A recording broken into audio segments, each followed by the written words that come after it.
പ്രിയപ്പെട്ടവരെ, നമ്മുടെ ഓരോരുത്തരുടെ കുടുംബത്തിൽ അനേകം പ്രശ്നങ്ങളുണ്ട്. അല്ലെങ്കിൽ കടബാധ്യതകളുണ്ട്, അല്ലെങ്കിൽ രോഗാവസ്ഥകളുണ്ട്, കുടുംബത്തിൽ സമാധാനമില്ലാത്ത അവസ്ഥയുണ്ട്. ഇതിൽ നിന്നെല്ലാം രക്ഷപ്പെടണമെന്ന് ആഗ്രഹിച്ചുകൊണ്ട് പ്രാർത്ഥിക്കുകയോ അല്ലെങ്കിൽ ധ്യാനം കൂടാൻ പോവുകയോ നമ്മൾ ചെയ്യുമ്പോൾ ചില വ്യക്തികളെങ്കിലും പറഞ്ഞിട്ടുണ്ട്, അല്ലെങ്കിൽ നമ്മുടെ വ്യക്തിപരമായ ജീവിതത്തിൽ തോന്നുന്ന ഒരവസ്ഥയാണ്, പ്രാർത്ഥിക്കുമ്പോൾ പ്രശ്നങ്ങൾ മാറേണ്ടതിന് ഈ പ്രശ്നം കൂടിക്കൂടി വരുന്നതായിട്ട് നമുക്ക് തോന്നും. ഇപ്പോൾ ഉദാഹരണമായിട്ട് പറഞ്ഞു കഴിഞ്ഞാൽ, ഒരിക്കലും ഒരു ചേച്ചി പറയുകയാണ്, അവരുടെ കുടുംബത്തിൽ സമാധാനമില്ല. ആ സമാധാനമില്ലല്ലോ എന്ന് ഓർത്തുകൊണ്ട് ബാക്കി ആരും പള്ളി പോകുന്നില്ല. ഈ ചേച്ചി മാത്രം ഒരു വൺ ഡേ ശുശ്രൂഷയ്ക്ക് വല്ലതും പോയി, കർത്താവെ എൻ്റെ കുടുംബത്തിൽ സമാധാനമില്ല, സമാധാനം തരണമേ എന്ന് പ്രാർത്ഥിച്ചിട്ട് വീട്ടിലേക്ക് വരുമ്പോൾ അന്ന് വൈകിട്ട് തന്നെ വീട്ടിൽ കലഹം ഉണ്ടാകും. അപ്പോൾ വീട്ടിലിരിക്കുന്നവരെല്ലാം പറയും, ഈ നീ പ്രാർത്ഥിക്കാൻ ഇറങ്ങിയതുകൊണ്ടാണ് ഇത്രയും വലിയ പ്രശ്നം ഉണ്ടാകുന്നത്, പ്രാർത്ഥിക്കാതിരുന്നപ്പോൾ ഇത്രയും പ്രശ്നമില്ലായിരുന്നു. നീ ധ്യാന കേന്ദ്രത്തിൽ പോയിട്ട് ഉള്ള പിശാചിനെ എല്ലാം കൂടി വീട്ടിലോട്ട് വലിച്ചു കൊണ്ടുവന്നിട്ട് വീട്ടിൽ കിടന്ന് കലഹമാണെന്ന് പറയും. ചില വ്യക്തികൾ ചെയ്യുന്നത് ഇങ്ങനെ, മദ്യപാനിയായി ഭർത്താവിന് വേണ്ടി പ്രാർത്ഥിക്കുന്ന, ഈശോയെ മദ്യപാനിന് വിടുതൽ കൊടുക്കണമേ എന്ന് പറഞ്ഞ് പ്രാർത്ഥിക്കുമ്പോൾ അത്രയും പ്രശ്നമില്ലെന്ന്, പ്രാർത്ഥിക്കാൻ തുടങ്ങിയപ്പോൾ ഒരു കുപ്പി കുടിക്കുന്ന ചേട്ടൻ 2 കുപ്പി കുടിക്കുന്നതായിട്ട് തോന്നുന്നു. അല്ലെങ്കിൽ ഒരു പ്രശ്നമില്ലെന്ന് കണ്ടു കഴിഞ്ഞ് പ്രാർത്ഥിക്കാൻ വേണ്ടി ഇറങ്ങുമ്പോൾ പ്രശ്നങ്ങൾ മുറുകുന്നതായിട്ട് നമുക്ക് ഫീൽ ചെയ്യും.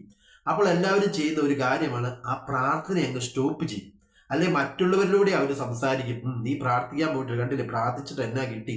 ഇങ്ങനെ എപ്പോഴും അവർ സംസാരിക്കുമ്പോൾ ശരിയാണല്ലോ, ഈ പ്രാർത്ഥിക്കുമ്പോൾ പ്രശ്നം എന്നാ മുറുകുന്നത് എന്ന് അറിയത്തില്ലാത്തത് കൊണ്ട് എല്ലാവരും അവിടെ വെച്ച് പ്രാർത്ഥന സ്റ്റോപ്പ് ചെയ്യും. അതിൻ്റെ ഒരു കാരണമാണ് ഇന്ന് നമ്മൾ ചിന്തിക്കുന്നത്. അതായത്, നമ്മൾ പ്രാർത്ഥിക്കുമ്പോൾ ഈശോ പറയുന്നുണ്ട്, പ്രാർത്ഥന കൊണ്ടല്ലാതെ ഈ വർഗം പുറത്ത് പോവുകയില്ല. അപ്പോൾ നമ്മുടെ കുടുംബം രക്ഷപ്പെടണമെന്ന് ആഗ്രഹിച്ച്, ഈ പ്രശ്നത്തിൽ നിന്ന് മാറണമെന്ന് ആഗ്രഹിച്ച് നമ്മൾ ആഗ്രഹിച്ച് ഒരു ദിവസം പ്രാർത്ഥിക്കുകയോ കുർബാനയ്ക്ക് പോവുകയോ ധ്യാനത്തിന് പോവുകയോ ചെയ്യുമ്പോൾ പ്രശ്നം വർദ്ധിക്കുന്നതായിട്ട് മുറുകുന്നതായിട്ട് കാണുന്ന കാര്യം ഒന്ന് ഇതാണ്. എന്നേക്കുമായിട്ട് പുറത്തു പോകണമെന്ന് ആഗ്രഹിക്കുന്ന തിന്മയുടെ അരൂപികള്, പാപത്തിന്റെ അരൂപികള് അത് വർദ്ധിപ്പിക്കുന്നതായിട്ട് കാണിക്കും. എന്തിനു വേണ്ടിയാണ്? നമ്മുടെ പ്രാർത്ഥന നിർത്തുവാൻ വേണ്ടി. ചെറിയൊരു ചേച്ചി വീട്ടിൽ ചെന്നപ്പോൾ പറഞ്ഞിട്ടുണ്ട്, ബ്രദറെ, ഞാൻ വീട്ടിൽ പ്രാർത്ഥിക്കുമ്പോൾ എൻ്റെ കൂടെയുള്ള മക്കളോ ഭർത്താവോ ആരും ഇവരെ എൻ്റെ കൂടെ കൂടത്തില്ല, പിന്നെ ഞാൻ എന്തിനാ പ്രാർത്ഥിക്കുന്നത് ചോദിക്കും. അപ്പോൾ അങ്ങനെയുള്ള ചേച്ചിയുടെ ഉള്ളിൽ കൊടുക്കുന്ന എങ്ങനെയാ? ആ കുടുംബത്തിൽ നടക്കുന്ന പ്രാർത്ഥന എങ്ങനെയും സ്റ്റോപ്പ് ചെയ്യണം. അപ്പോൾ ആ ചേച്ചിയുടെ ഉള്ളിൽ കൊടുക്കുക, നീ നോക്കിക്കേ, നിന്റെ ഭർത്താവ് നിന്നോട് പ്രാർത്ഥിക്കാൻ കൂടുന്നില്ല, നിന്റെ മക്കൾ കൂടുന്നില്ല, പിന്നെ നീ എന്തിനാ പ്രാർത്ഥിക്കുന്നത്?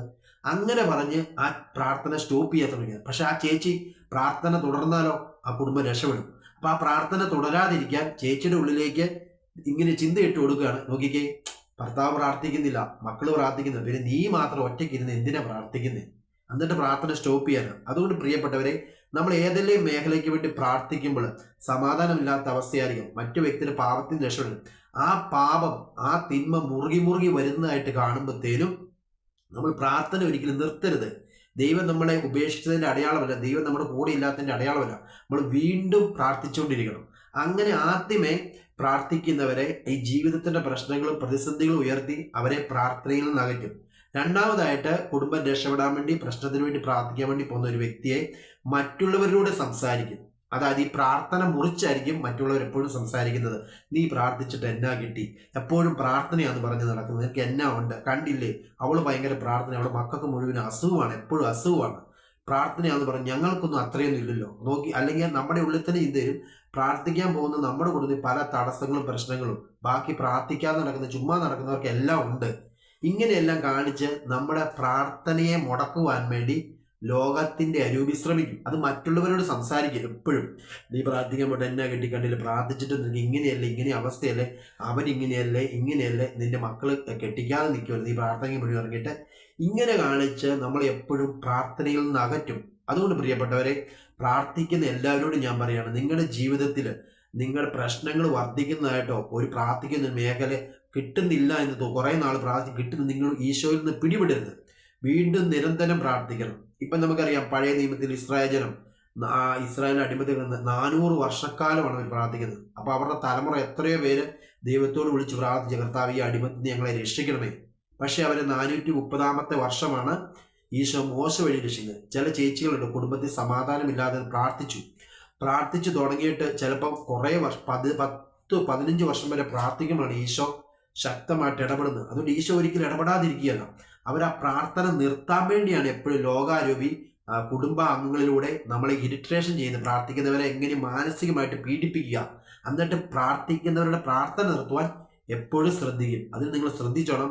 എന്തെല്ലാം പ്രശ്നമുണ്ടായാലും പ്രാർത്ഥന നിങ്ങൾ നിർത്തുക. രഹസ്യമായിട്ടോ പരസ്യമായിട്ടോ നിങ്ങൾ എപ്പോഴും ആ കുടുംബത്തിൽ ഒരു വ്യക്തി പ്രാർത്ഥിച്ചുകൊണ്ടിരിക്കണം. ആ പ്രാർത്ഥിക്കുന്ന മേഖലയിൽ ഈശോ ഇടപെടും.